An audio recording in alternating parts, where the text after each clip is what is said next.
Hello everyone. Today we will discuss the question number 5 from the year 2013 previous year's questions of ethics UPSC CSE. Already 4 questions from the year 2013 we have discussed and this is the 5th question. Let's read the question first. Yes. Question number 5, part A. What do you understand by the term voice of conscience? Okay, voice of conscience. How do you prepare yourself to heed to voice of conscience? Okay, so first of all we will only focus on the part A.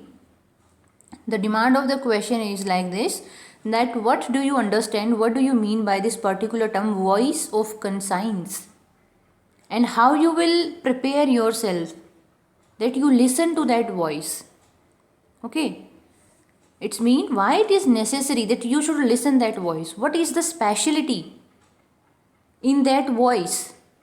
How can that voice enhance your life chances, your opportunities, being ethical in your conduct? So this is the question. Now the second part, what is meant by the crisis of conscience? Earlier it was voice of conscience and now it is asking the crisis of conscience. It's mean a conflictual situation. Narrate one incident in your life when you were faced with such a crisis and how you resolved the same. Okay, so this is asking about some incident. So you have to quote your own incident, but for a framework we will discuss any neutral, any imaginary situation, and after that you have to think in behalf of you what happened in your life and how you resolved that. So let's focus on the answer. Voice of conscience is the suggestion of our true moral self. It guides us when we are faced with critical situations. A great significance is linked to the voice of conscience. It's very significant because it is the pure ethical nature inherent in the human soul. So basically, it is considered that inherently, naturally, the human beings are very pure. Inside the deep desire of human being is the welfare of all. And the true self, something which is very inside you, we can say it's soul. It will give you the pure suggestions, the suggestions which will not harm anyone, which are in the goodness of all.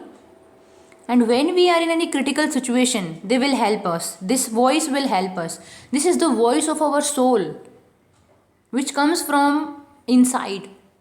But we fail to listen it because we are so much socialized.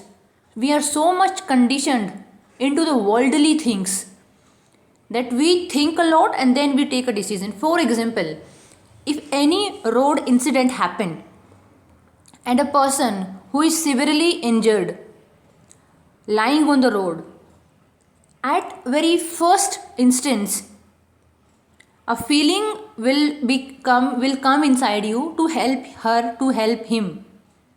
But after that one feeling, you will think about 10 other things also, that you have to register, you have to go into the hospital, you have also visit the police stations, and maybe you have to make several visits to the hospital, or it may be a police case. So several issues will be there. So when you will think all these worldly things, maybe you will not take that action and you will not help that person who is near to death. So the very first instance, the very first feeling that comes inside you, this is the voice of your soul. I still remember when I was in my school days, it was around 3rd or 4th class, and it was a story of a boy whose name was Mohan, and he stole some 40 rupees from the purse of a lady, and the voice, when he was stealing those 40 rupees from the purse of that lady, a voice from inside him was coming that no, this is wrong, you should not do this. But still he ignored that voice and he stolen those 40 rupees.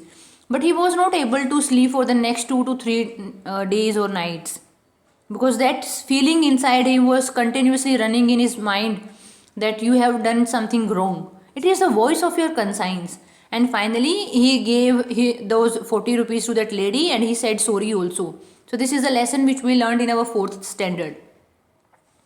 So naturally it is concerned that it is inherent in the human soul that they are very ethical, they are very moral, and they will work, human will work in the welfare of all. This is the voice of conscience. Our exterior nature might be misled by the materialistic urges. However, our true self is never misled by the unethical urges of the body. So basically the same thing, the basic demand of our soul. Sometimes we say na, peace of mind. We need peace of mind. And you cannot purchase peace of mind by money, by status, by position in society, by materialistic things. It is something which is very immaterial. And it is something which is inside of yours. You can feel it, you can achieve it by your own efforts. So, our exterior nature may be misled by, may be attracted toward the materialistic goals, but our true self is never misled by the unethical urges.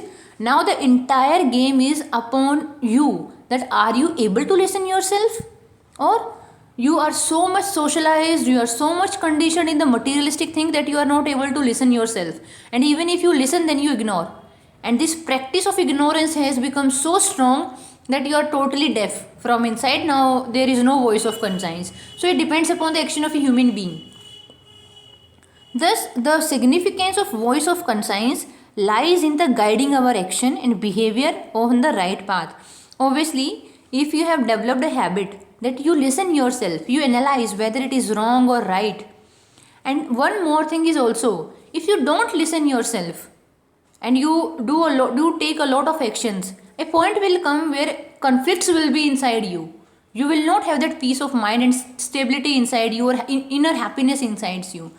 Whenever your own actions and your voice of conscience lie along a straight line, they are in consonance with each other. There will be the peace, there will be stability.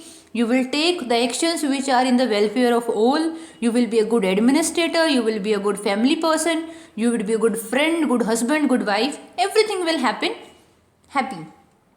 When our vision is narrowed by the compulsions of pleasure, it's our conscience that guide us to remain ethical on our course. Obviously, sometimes our vision, our insights become very narrow.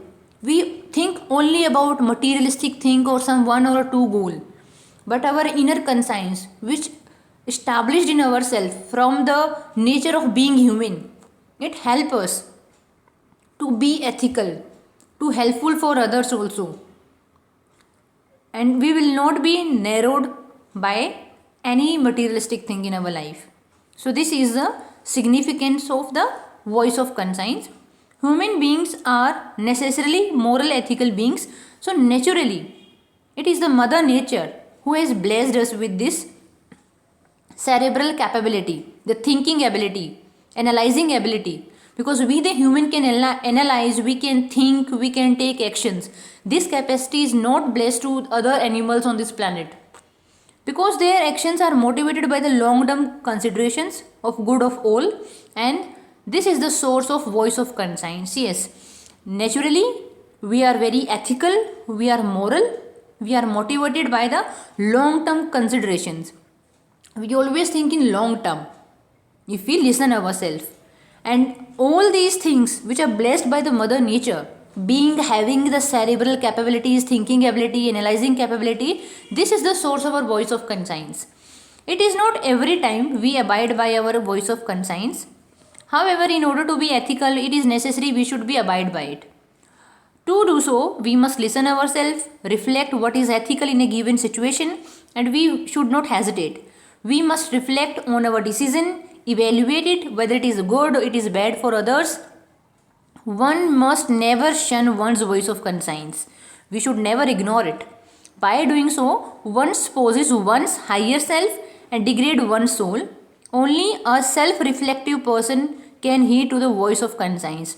This is the same thing which we discussed earlier, that if we are not listening ourselves, we are degrading ourselves. Because if we listen ourselves, we will take more ethical, more moral decisions in our life. And we will be more happy from inside because we are reflecting ourselves. We human beings have a tendency that we try to reflect upon the things we want in our life. If you really want to be an IES, you will try to socialize yourself, you try to actualize yourself in the way that help you to be an IES. So you really want to reflect on all those things.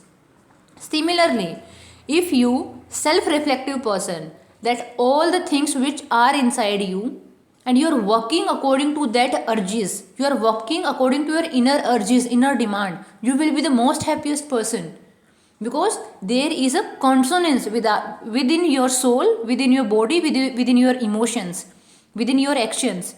And this is the sign of stability or good administrator, that all your body, your emotions, your feelings, your thought process, your soul are aligned. They are aligned with each other. Now the crisis of conscience, what is it? The crisis of conscience refers to the awkward situation when one's actions are in contrary to the one's belief and values. Obviously, when you believe in something but you are not acting to according to that belief system, you have certain values which you derived from your parents, that being honest, being truthful, but now you are not able to stand on all those values. You are involved in some corrupt practices, you are behaving immorally, so there will be a conflict generate within you, and this conflict will destruct your stability, your peace of mind. This is known as the crisis of conscience. Sometimes we are not able to act in the way that is in the compliance of our value system, our principle, either due to some external exigencies, material greed. We sideline our voice of conscience and act in the contrary. If this is done for a material greed, it will degrade our human nature, it will suppress our conscience. However, they are also the circumstances when, due to some external reason which are beyond your control, you are not able to act according to your belief system. Such situation will create a feeling of guilt and shame within you. Yes. For example, you are a very honest person. For example, you really want to help someone, but you don't have that capability, you don't have so much resources. Let's take my example. I'm a very staunch or a very strong dog lover. I really like pets, and there are lots of street dogs in my street also, in other areas also. I really want to help them, especially in this winter season. But I don't have that such capacity and such capability that I can help all the dogs. I can give them some warm clothes or some any food and anything else. So sometimes it also make me feel that I'm not able to support them. It creates because this is something which is beyond my control right now. Maybe in the future I will achieve that something in my life, that I will be able to help them, such financial resources or such position in life. But when we consider the present situation, I'm not able to help them. I find myself helpless now. And this is also creating a feeling of guilt when I see them. So especially if you are in administration, you really want to help someone, but that is out of your jurisdiction. You don't have such financial resources, such capacity and such power. So that creates a situation of guilt or a shame for you within yourself, not for others. So this is something crisis of conscience. And this is a example which I have taken, a very neutral type of example. Just only give us a framework, that in which framework we should require to work. So we can quote our personal incident. So this incident is like this, that when any person XYZ was a child, he took some sweets from a shop without paying the same, and the shopkeeper thought that the sweets are taken by a poor person who was standing beside that XYZ person. He started beating him excessively. I got so scared. It's me, that person got so scared that he didn't speak to him the truth, that I have taken the sweets, not that poor guy.